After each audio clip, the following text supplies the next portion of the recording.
Muy buenos días, muy buenas noches, muy buenas tardes, dependiendo ciertamente del horario en que están viendo esta cápsula educativa correspondiente a el curso de taller de gestión colaborativa de conflicto, donde vamos a trabajar el segundo tema importante del módulo 2, ¿sí? Que se basa principalmente en lo que se relaciona con los conflictos, ¿sí? Vamos entonces a iniciar el trabajo pidiéndoles a cada uno que recuerde que tiene mucho de autoaprendizaje en la parte asincrónica, por lo tanto la invitación a que puedan entrar y que en cualquier duda que puedan tener puedan también hacerlo a través del foro de consulta y pregunta que está permanentemente, ¿cierto?, habilitado en el aula virtual. Les recuerdo, mi nombre es Óscar Sotomayor, estoy siendo el facilitador en esta tarea y vamos a invitarnos a trabajar en conjunto. La idea es que seamos socio-estratégicos. Vamos entonces a adentrarnos en los conflictos como tal, ¿sí? Cuando nosotros hablamos de un conflicto, tenemos que definirlo claramente, ¿sí?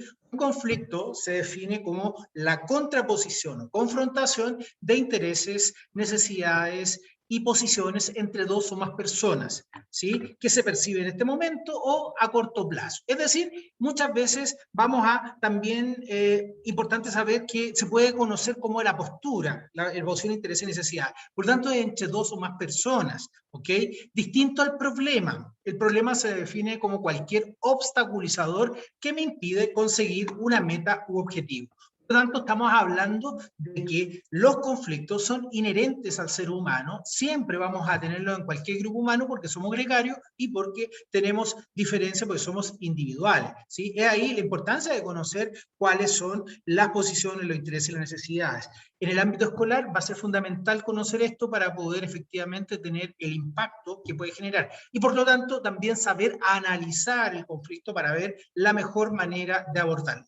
¿Qué dice el Mineduc al respecto? ¿Cómo define el Mineduc el conflicto? El Mineduc dice que el conflicto se origina en situaciones que involucran a dos o más personas que entran en oposición o desacuerdo debido a intereses incompatibles, donde las emociones y los sentimientos tienen especial preponderancia. Esto fue publicado el año 2006 y está todavía vigente. ¿Por qué es importante entender esto? Que cuando hablamos de un conflicto hablamos de una integralidad. ¿Sí? El ser humano no es solamente razón, también es emoción, ¿cierto? Es, como habla Goleman, parte de una inteligencia múltiple, ¿cierto? Las más conocidas, las más renombradas, las más relevadas, siempre la racional, ¿cierto? Y la inteligencia emocional. Sin embargo, es importante entender que tiene que ver también con la sana convivencia, con la capacidad de adaptarse. El concepto de inteligencia se levanta en la actualidad como la capacidad de los seres humanos para adaptarse a los distintos contextos, ¿sí? Obviamente cuando hablamos de las relaciones las interrelaciones en el ámbito escolar, estamos hablando también de una sana convivencia, por tanto, preponderar en lo que es el respeto. Recordemos lo que hablamos en el módulo anterior, ¿cierto? En relación, ¿cierto?, a lo que es la comunicación efectiva, ¿ok? Bueno, nosotros hablamos del conflicto, tenemos que aprender a poder reconocer en qué momento está, ¿sí? Normalmente los grupos humanos siempre van a tener conflicto porque son inherentes al ser humano, ya lo decíamos, pero sin embargo, de acuerdo a la intensidad que esté generando el conflicto, vamos a poder categorizarlo o ubicarlo en los parámetros, ¿sí? El primer parámetro del conflicto es el conflicto latente. Este conflicto dice que está presente en el grupo humano, ¿cierto? Pero que sin embargo se percibe solamente, es como que se siente, como se dice vulgarmente, el ambiente está como para cortarlo con tijera, pero no se ha hecho público. El conflicto latente está en todos los grupos humanos. ¿Cómo lo podemos identificar, ¿cierto?, en un contexto educativo, conociéndolo a nuestros estudiantes, conociendo a los actores de la comunidad para ver si está efectivamente presente este conflicto y el ideal es abordarlo ahí. ¿Ok? Porque va a ser la mejor manera de poder buscar una solución pacífica, resolver pacíficamente ese conflicto. Sin embargo, en muchos casos no se logra identificar fácilmente porque es latente, ¿sí? Luego, escala, ¿cierto?, a un conflicto manifiesto.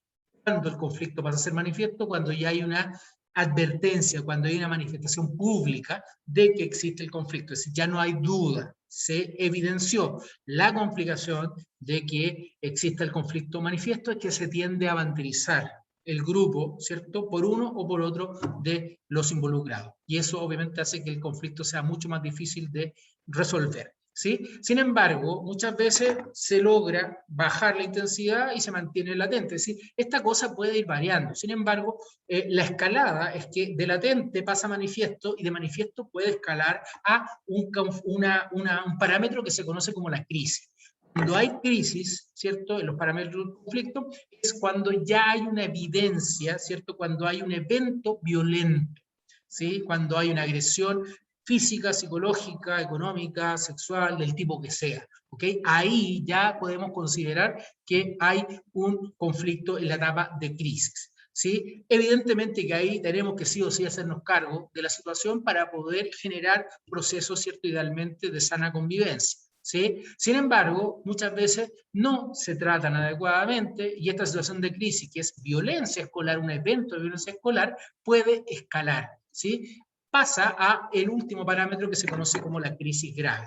Cuando la crisis es grave es cuando ya la cosa se hace sistemática, normalmente organizada, y por lo tanto la víctima es acosada por un grupo, ¿cierto?, más de uno habitualmente, que generan un acoso contra esta víctima, ¿cierto? Hay varios victimarios. Eso en términos escolares muchas veces se conoce como la escalada que da como resultado, ¿cierto?, el famoso bullying, ¿cierto?, el matonaje.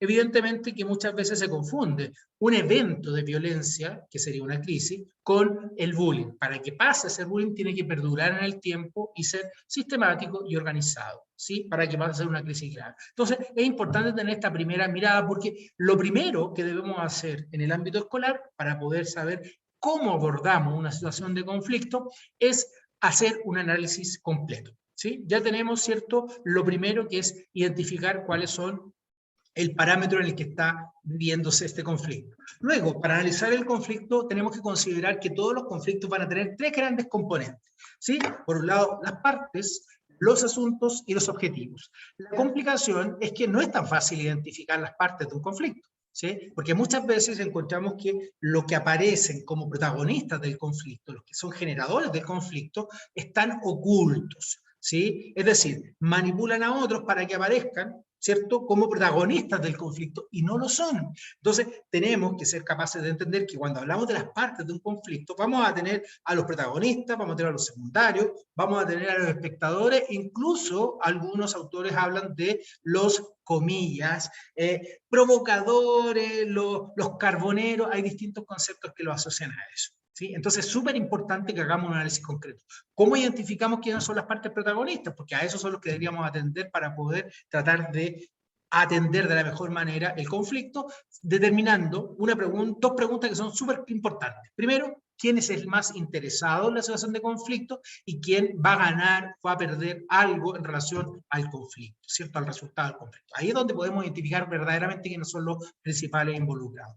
Por otro lado, los asuntos que tienen que ver con las temáticas, ¿cierto?, que se dan en los conflictos, ¿sí? ¿Cuáles son lo que está involucrado, lo que está dándole sentido a este conflicto? Ahí habitualmente vamos a tener una división entre conflictos asociados a asuntos involucrando intereses y otro involucrando, ¿cierto?, valores. Evidentemente que cuando son situaciones de conflicto donde se involucran, ¿cierto?, en el asunto valor, una cuestión valórica, es más difícil de lograr resolverlo, ¿sí? Y finalmente el tercer componente del conflicto son los objetivos, es decir, ¿qué quiere conseguir las partes involucradas en esto? ¿Sí? Cuando entramos a un conflicto, tenemos que invertir recursos, ya sea tiempo, ya sea de tipo emocional, ya sea de tipo económico. Es decir, estamos invirtiendo recursos porque queremos conseguir algo. Esos son los objetivos que también es importante clarificar.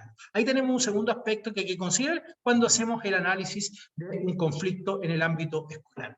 La clave para poder hacer una buena definición de qué voy a hacer, cómo voy a abordar el conflicto, es tener clara la postura, ¿sí? Yo les decía que la postura es la posición, el interés y la necesidad que tiene cada parte en este conflicto. Para eso hay que tener claro que cuando hablamos de las posiciones, estamos hablando de la postura inicial de las partes, ¿sí? Lo que las partes creen que quieren conseguir ciertamente con esto, ¿sí? Luego vamos a tener el interés que tiene que ver con lo que el sujeto tiende a debatir, tiende a buscar un acuerdo, es decir, por qué está interesado en vincularse y invertir recursos en este conflicto, cuáles son sus intereses personales al respecto. Y finalmente, la necesidad, que es mucho más amplio que el interés, y por supuesto que está referido más a la necesidad física y psicológica que están a la base del conflicto. ¿Qué quiero conseguir? ¿Qué requiero para poder involucrarme y para quedar satisfecho, a fin de cuentas, con la situación de conflicto? ¿Ok? Entonces, ahí tenemos otro aspecto que hay que considerar claramente para ello. Ahora, en el mejor escenario, que nosotros logramos atender una situación de conflicto en el ámbito escolar, ¿sí? Vamos a tener tres grandes resultados que son los deseables, ¿cierto? Que consigamos en el ámbito escolar cuando hay conflicto. Primero, evidentemente, que se logre un acuerdo, ¿sí? Cuando logramos un acuerdo, normalmente utilizamos lo que se conoce como la estrategia ganar-ganar, que significa que ambas personas que están involucradas, ambas partes, logran satisfacer parcialmente, ¿cierto?, lo que están buscando o pretendiendo conseguir. Es decir, los dos ganan algo, pero tienen que ceder algo, ¿sí? Eso permite que haya un acuerdo mucho más equitativo y justo, y por lo tanto que perdura en el tiempo este acuerdo, ¿sí? Entonces, es un primer resultado deseable. El segundo resultado deseable, evidentemente, que tiene que ver con que aprendemos a buscar puntos de encuentro, por tanto, generamos relaciones humanas mucho más fuertes, ¿sí? Se crean instancias de confianza y, por lo tanto, se valida la opción de buscar, ¿cierto?, a partir de una comunicación asertiva, una comunicación respetuosa, honesta, el punto de encuentro. Y finalmente, el aprendizaje, ¿sí? Cuando estamos en un conflicto, vamos a tener la oportunidad de aprender, una gran oportunidad de aprender de cómo enfrentamos esta situación y, por lo tanto, queda este aprendizaje para que ante futuros eventos en donde haya una confrontación o contraposición de intereses, necesidades y posiciones similar a lo que vivimos acá, ya sabemos cómo resolverlo porque aprendimos desde la experiencia, ¿sí? Entonces, los tres aspectos o resultados deseables. Ahora bien, clave entonces hacer un buen análisis de la situación de conflicto, ¿sí? Para hacer una mirada más simple, acá les quiero presentar una suerte de mapa conceptual que nos ayuda a orientarnos en la búsqueda de un análisis completo. Primero, estableciendo, ¿cierto?, el origen del conflicto, el tipo de conflicto, las consecuencias que va a tener el conflicto, las fuentes o las causas que la originen, por supuesto que la fase de parámetros en que está y también las posturas, es decir, cómo nosotros hacemos un análisis a partir de esta mirada, ¿sí? Es importante entender que la violencia tiende a tener un ciclo, ¿sí? Y por lo tanto, si no nos hacemos cargo de un análisis real de un conflicto, ¿cierto?, podemos generar que el conflicto descienda, pero luego empieza a aumentar. La situación más complicada es que habitualmente cuando viene un evento de conflicto, ¿cierto?, empieza una etapa de latencia, empieza a aumentar la presión hasta generar una crisis, ¿sí? Habitualmente cuando ocurre por primera vez viene lo que se conoce como la luna de miel. ¿Por qué? Porque las partes como que ya dejan de lado la situación crítica, ¿cierto? Y vuelven a una situación inicial de latente cuando no se ha atendido y se ha resuelto. ¿Qué significa? Que empieza nuevamente a acumularse la tensión y viene una nueva crisis, pero normalmente más violenta, ¿sí? Lamentablemente, en esta sucesiva, ¿cierto?, frecuencia que se va dando, esta escalada que se va dando cuando no nos hacemos cargo de resolverlo, que genera que esta situación de la luna de miel, entre comillas, empieza a desaparecer.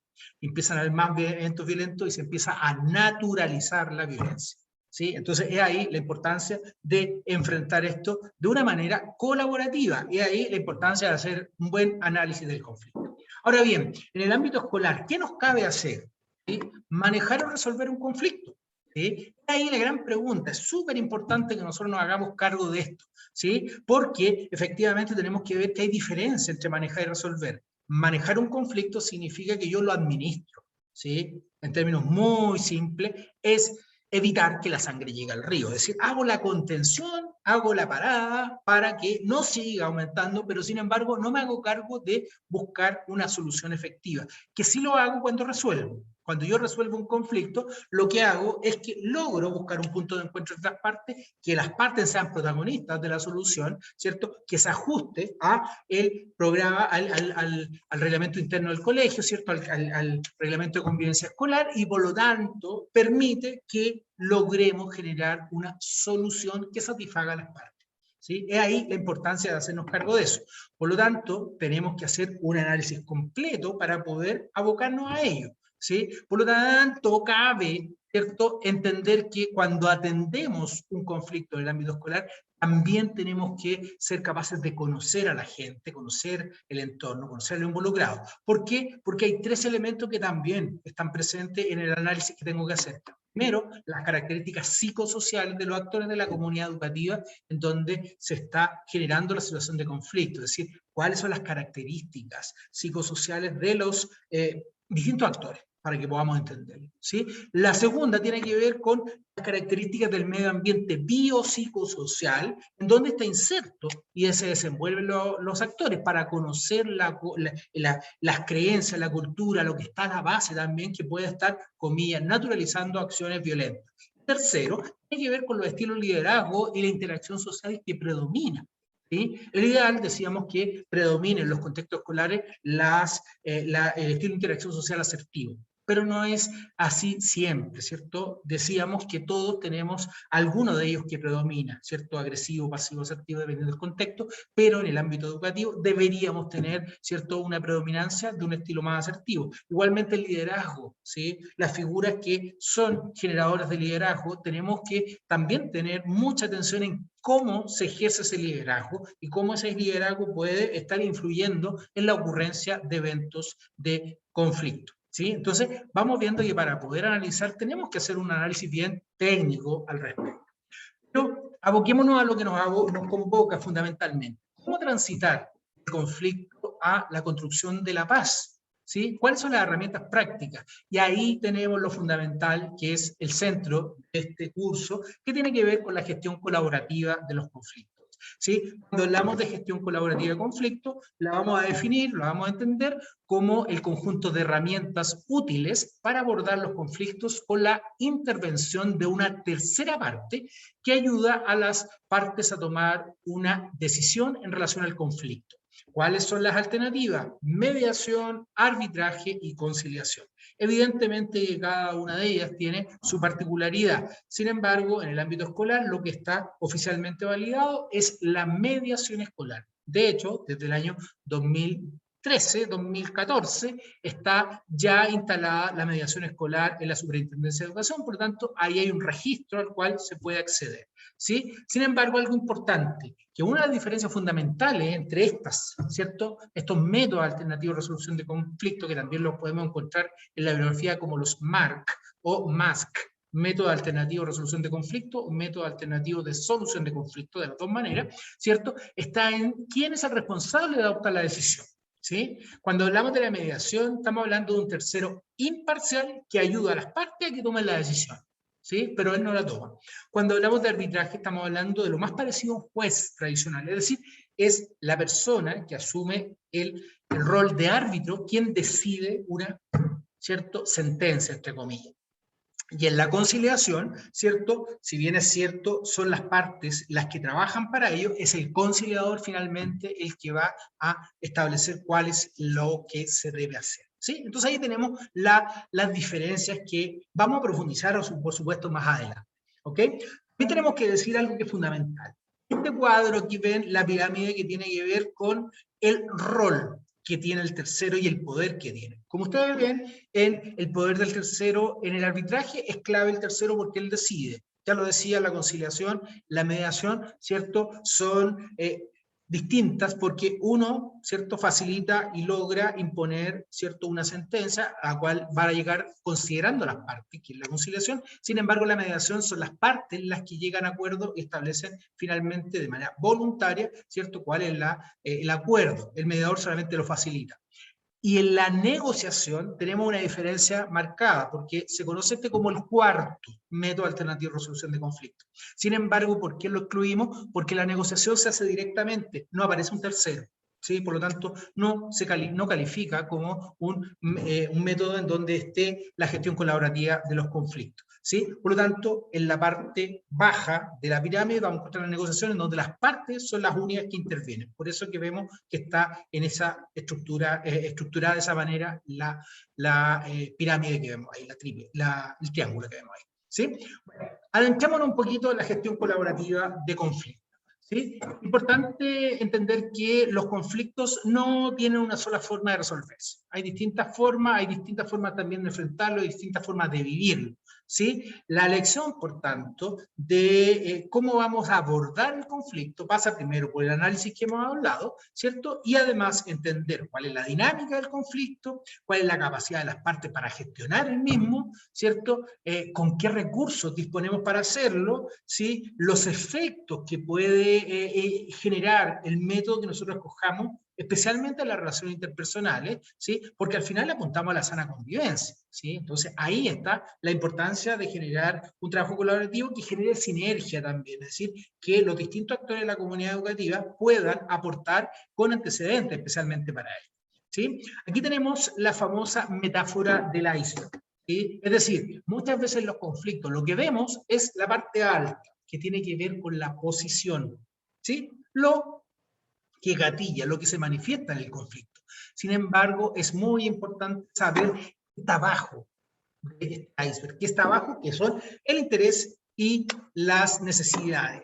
Ahí muchas veces tenemos que centrarnos cuando queremos aportar a resolver un conflicto. Entenderlo bien. Eso se conoce como la pirámide TIM, ¿sí? Que lo hemos hablado en alguna oportunidad, lo pueden haber leído en alguna oportunidad, que se refiere precisamente a la abreviatura de posición, interés y necesidad, es decir, la postura. E insisto, postura en algunos textos bibliográficos van a encontrarlo como que es lo que implica estas tres cosas: posición, intereses y necesidades. Por eso que hago la mención a ello, ¿sí? Entonces, tenemos la posición es lo que se manifiesta, es lo que es evidente, en la punta del iceberg, ¿sí? Es decir, lo que decimos o afirmamos respecto a la situación, ¿cierto?, de conflicto. En cambio, el interés y la necesidad es lo que está oculto, ¿sí? Es lo que muchas veces está generando la situación de conflicto, pero no necesariamente se evidencia. ¿Okay? Por lo tanto, si queremos hacer un trabajo de gestión colaborativa de conflicto, ahí es donde nos vamos a tener que involucrar para atender esta situación, ¿sí? Entonces, ¿cómo vamos a explorar esta pirámide PIM o esta posición entre necesidades? Utilizando el recurso más importante que tiene cualquier persona que quiere abordar situaciones de conflicto: la comunicación efectiva, ¿sí? Lo que tenemos que hacer es indagar, ¿sí? ¿Qué es lo que está, comillas, a la base de la posición de interés y necesidad de cada una de las partes? Eso quiere decir que la principal herramienta va a ser la pregunta, ¿sí? Preguntas que sean útiles para eso, preguntas que nos permitan recoger información sobre la posición, interés y necesidades, ¿cierto? La visión que tiene cada uno respecto al conflicto nos permite generar acciones que apoyen una construcción de confianza y también nos permite reflexionar, ¿cierto? Principalmente porque nos ayuda a ampliar, ¿sí?, la mirada del conflicto para ver los distintos puntos de vista y poder generar una comprensión más cabal de ella, ¿sí? Ahora, algunas preguntas que se sugieren, ¿cierto?, son las preguntas exploratorias. Las preguntas exploratorias nos permiten indagar directamente, ¿cierto?, qué es lo que está pasando, por qué está pasando, nos permite adentrar, ¿sí? Por lo tanto, ahí tenemos algunas preguntas que se sugieren como exploratorias. También tenemos las preguntas transformadoras, reflexivas o las circulares. ¿Por qué se conocen como circulares? Porque permiten, ¿cierto?, que el otro genere una respuesta desde la posición del otro y o generando, ¿cierto?, un cuestionamiento para que pueda ampliar su visión respecto a esto y permitirme como, comillas, facilitador del proceso y en el ámbito escolar como mediador escolar, ¿cierto?, ser quien pueda generar la búsqueda y el surgimiento de la posición, interés y necesidad de cada una de las partes, ¿okay? Luego, para hacer esto tenemos que analizar casos, ¿sí? Y es por eso que en el manual les dejé varios casos para que puedan ir trabajándolo. Sin embargo, el foco va a estar siempre en tratar de buscar cuáles son los intereses de las partes implicadas en la situación de conflicto, cuáles son las necesidades de las partes implicadas en la situación de conflicto y, por supuesto, que trabajar en buscar algunos métodos que te permitan explorar en los casos para poder descubrirlo. Todo esto, como ustedes ven, parte por tener claro cuál es el conflicto, hacer un análisis para luego generar, ¿cierto?, la búsqueda de posición, interés y necesidad de tal manera de abordarlo de la mejor manera. ¿Sí? Bueno, con este contexto, ¿cierto?, de conflicto con los principales aspectos asociados al contenido, quiero dar el marco porque en la cápsula siguiente ya nos vamos a adentrar de lleno en la mediación escolar como método alternativo de resolución de conflictos. Bueno, espero que vaya quedando claro todo esto. Somos socios estratégicos, así que cualquier duda, cualquier consulta, por favor, inmediatamente me la comentan para poder avanzar, ¿cierto?, y aportarle en esto. El aula virtual está habilitado, van a quedar las grabaciones, hay harto material para que ustedes puedan aportar a su autoaprendizaje. Los invito a que sigan participando. Que les vaya muy bien. Nos vemos en el próximo video. Cuídense. Chao, chao.